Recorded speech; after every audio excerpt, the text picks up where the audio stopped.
പിന്നെയും നമ്മുടെ ചോദ്യം JEE Physics February 1, 2024 ഷിഫ്റ്റ് 1 14ാമത്തെ ചോദ്യം പിന്നെയും യൂണിറ്റ്സ് ആൻഡ് മെഷർമെന്റ്സിൽ നിന്നാണ്.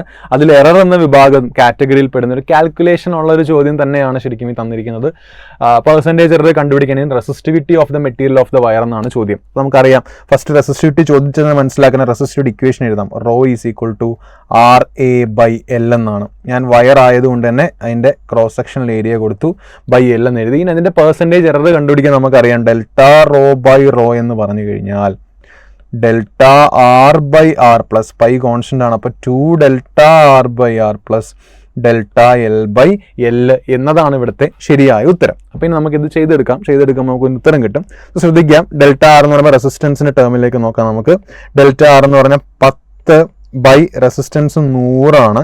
പെർസെൻറ്റേജ് ആയതിന് ഇൻറ്റു 100 കൂടെ കൊടുക്കാം /2 ഇൻറ്റു ഡെൽറ്റ R എന്ന് പറഞ്ഞാൽ ഈ വാല്യൂ ആണ് 0.05 ആണ്. എളുപ്പത്തിന് ഞാൻ 5 × 10⁻² എന്ന് കൊടുത്തു ഇവിടെ എത്രയാ 0.35 ആണ്. അപ്പോൾ അതിനെ എനിക്ക് 35 × 10⁻² എന്ന് എഴുതാൻ കഴിഞ്ഞില്ല. ഇൻറ്റു 100 എഴുതാൻ മറക്കരുത്.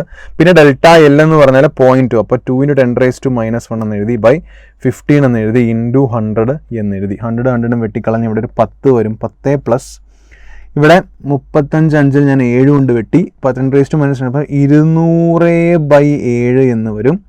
പ്ലസ് ഇവിടെ നോക്കുക, ഇവിടെ ഒരു 0 പോയി 20/15 എന്ന് വരുന്നത് വെച്ചാൽ 4/3 എന്ന് വരും. അപ്പം 10 പ്ലസ് 200/7 പ്ലസ് 4/3 എന്ന് വരും. 7 2 14 ഏകദേശം 10 പ്ലസ് 28.5 സംതിങ് വരും. പ്ലസ് ഇത് 1.3 സംതിങ് വരും. അപ്പോൾ ഇതെല്ലാം കൂടെ കൂട്ടി വരുന്നത് ഏകദേശം അടുത്തുള്ള ആൻസർ ഉണ്ടോ എന്ന് നമുക്ക് നോക്കാം. 28.5 പ്ലസ് 10 38.5 ആണ്.